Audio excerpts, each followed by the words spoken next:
야당에서는 박 대통령의 어떤 퇴진을 요구를 하고 있지 않습니까? 네. 이제 퇴진이라고도 하고 다른 표현으로는 이 하야를 촉구를 하고 있는데 이것은 대통령의 결단을 지금 요구를 하고 있는 겁니다.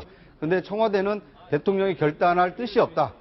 그러니까 헌법에 정해진 대로 법적 절차를 밟아라. 차라리 탄핵을 해라. 이제 이렇게 지금 주장을 하고 있는 겁니다. 자, 그런데요. 심규선 대기자께 좀 질문 드려보겠습니다. 검찰 조사에 응하지 않겠다 그랬는데 약속 위반 같아요. 이런 생각은 정말로 지금 검찰이 정치적 수사를 했다고 보고 있는 거라고 진짜 믿으십니까? 저기 LCT 검사를 LCT 수사를 네. 차질 없도록 엄정하게 하라라고 검찰에 얘기해놓고 네. 자기에 대해서 수사를 한 검찰은 믿을 수가 없다라고 하는 것이 과연 네. 옳은 판단인지에 대해서 먼저 한번 묻고 싶고요. 그리고 더더욱 말입니다. 제가 볼 때는 대통령이 분명히 국민 앞에서 거의 진짜 울다시피 해가면서 말했던 것이 수사를 받겠다. 네. 검찰의 수사도 받겠고 네. 특검까지도 받겠다라고 한 지가 네. 얼마 되지 않는데 네. 그거를 뒤집는다는 건 제가 볼 때는 네. 결코 옳은 선택이 아니다. 그렇게 생각합니다. 자, 최신 소장님 오랜만에 오셨는데요. 네. 지금 상황을, 청와대 상황을 어떻게 정리할 수 있을까요?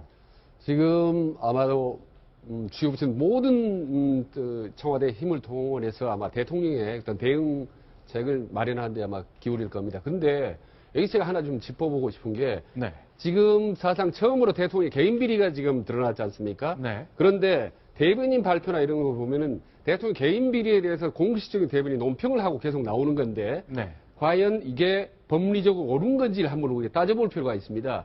지금 사실 공무원들이 지금 정치 개입을 금지하고 있지 않습니까? 네. 근데 지금 국정에 관한 게 아니라 대통령 개인 비리에 관해서 전력 회의를 하고 대변인 논평을 발표한다면 이거는 상당히 문제가 있는 거죠. 특히 민정이라든 정무, 공보 같은 분야가 네. 정무 국정에 관한 정책적인 분야가 아니라 대통령 개인의 어떤 비리 문제를 하는 데서 총률 경제적으로 회의하고 말이죠 한다면 이거는 국민이 낸 세금을 가지고 대통령 개인은 방어하는데 극부한다는 그런 비판을 받을 수가 있습니다. 그래서 이런 부분을 한번 법리적으로 네. 과연 그 청와대 자문을 했던 직무정지 가처분 신청이 과연 해야 되는 건지 하는 부분도 네. 한번 우리가 따져볼 필요가 있다고 봅니다. 네. 그 청와대가 지금 약간의 그 여유를 찾은 것 같습니다. 네. 이게 처음에는 이제 각종 의혹들이 이 물밀듯이 터져 나오고 있을 때는 약간 수세적 입장에서 급히 뭐 사과문도 발표하고 대국민 담화도 했는데 네. 결국 검찰의 공소장을 들여다보고 그리고 돈을 낸 재벌 총수들이 검찰에 가서 어떤 진술을 했는가를 보니까 자발적으로 지금 냈다고 하지 않습니까? 네. 그러니까 강제성이 없었다. 그리고 선의로 기업들에게 협조를 요청했다. 이런 정도 선이면은 이것을 특혜나 어떤 그 비리로 가지 않을 수도 있겠구나. 이제 이런 자신감을 회복했기 때문에 네. 청와대가 저렇게 입장을 좀 바꾼 거 아닌가 이런 관측이 나오고 있습니다. 그러니까요. 어제 공소장 보니까 이런 대목이 나옵니다. 이제 기업인들이 다 조사를 받았잖아요.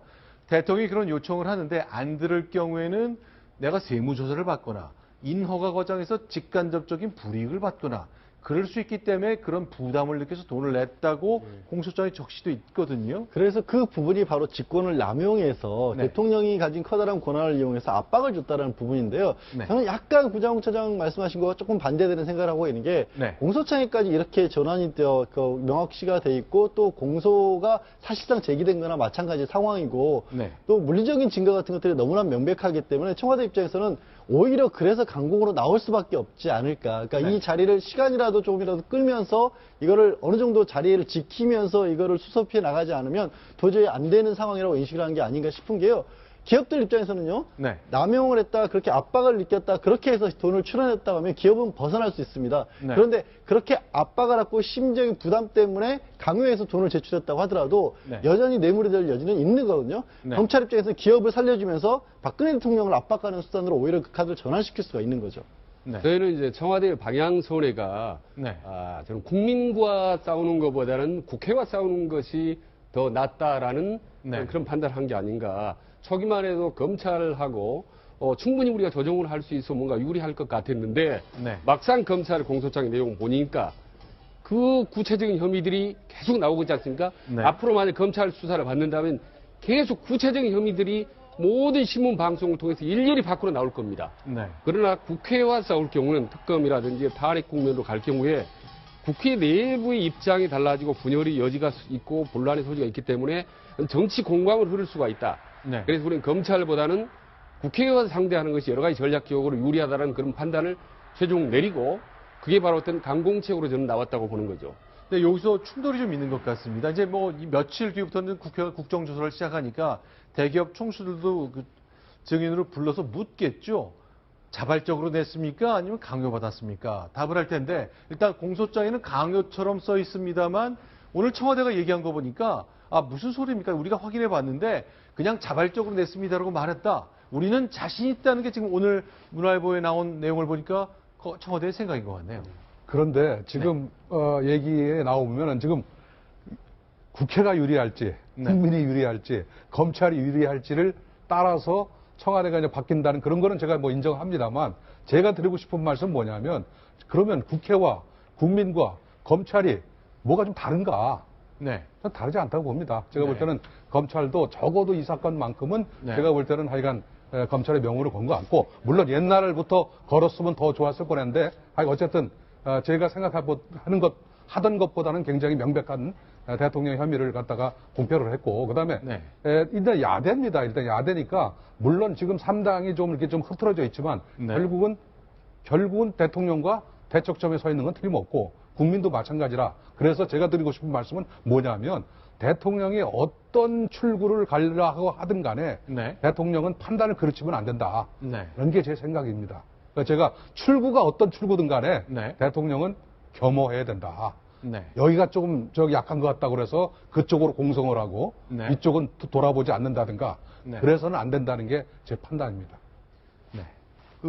이 유영하 변호사가 얘기한 걸 보면 앞으로 이 검찰 조사에 일절 응하지 않고 이 특검 수사도 중립적인 특검 수사에 대비하겠다라고 하지 않았습니까? 네. 특검마저도 중립적이 아니다라는 청와대의 판단이 있으면 조사를 안 받겠다는 거거든요. 네. 그러니까 이제 저것은 여러 가지 복선을 깔고 있는데 굳이 그 청와대가 나서서 조사를 자청하거나 아니면 조사를 받아서 더 이상의 분란을 청와대 입으로는 하지 않겠다라는 그러니까 네. 이제 뭐 문을 걸어 잠그는 그런 이제 전략을 좀 취하겠다는 것을 명백히 밝힌 게 아닌가 싶습니다. 지금 검찰은 정치 검찰이고 앞으로 중립적인 특검이라면 수사받겠다 그랬거든요. 그러나 이제 국회가 통과된 건 내일 국무회의 열리면 서명을 누군가 해야 될지 모르는데 야당이 추천한 두 사람 가운데 하나를 골라야 되는 거잖아요.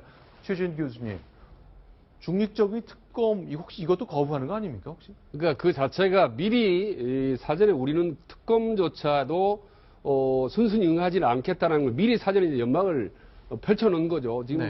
지금 나와 있는 검사의 최소한도의 공소장 내용조차도 중립지역이지 않고 상상이고 추측이라고 했는데 하물며 네. 앞으로 특검이라든지 국감에서 나오는 조사 내용도 네. 아마 그보다 훨씬 더 강력한 표현을 써서 거부할 가능성이 높습니다. 그래서 앞으로 우리는 어떤 그 공식적인 국회라는 조사에 응하지 않고 이거를 정치 공방으로 몰고 가서 결국 탄핵 국면으로 몰고 가면서 그 정치적 네. 소용돌이 속에서 우리의 활로를 찾겠다라는 그런 전략들이 이번에 이제 엿보인다고 할 수가 있겠죠. 네. 그러니까 이제 약간 역지사지를 해보면 박 대통령이 좀 이해가 되는 측면이 있습니다. 문고리 3인방 다 내줬죠. 네. 그다음에 비선 실세인 최순실 씨도 지금 구속돼 있고 그 주변 인물들도 거의 다 사법 처리가 돼 있지 않습니까? 그리고 각종 의혹도 지금 나올 만큼 나왔기 때문에 여기에서 이제부터는 옳고 그름을 이렇게 시간을 두고 판별을 하는 게 중요하지 이걸 굳이 하나씩 해명하는 것이 불필요하겠구나 이렇게 좀 여유를 가지고 생각을 하고 있기 때문에 그런데 국민들 입장에는 좀 급하지 않았습니까? 네. 이런 이 리더십을 상실한 대통령을 앞으로 1년 3개월 이상 대통령으로 모시고 있어야 되느냐 당장 내려와라 퇴진해라 하야해라 예, 국민은 바빴지만 네. 대통령 입장에서는 오히려 이제 좀 여유를 찾은 게 아닌가 그런 생각이 좀 듭니다. 자, 지금 보시는 장면은 페루의 에이펙에 참석하는 황교안 국무총리입니다. 그러니까 내일 대통령 국무회의 주재하지 않기로 했고요.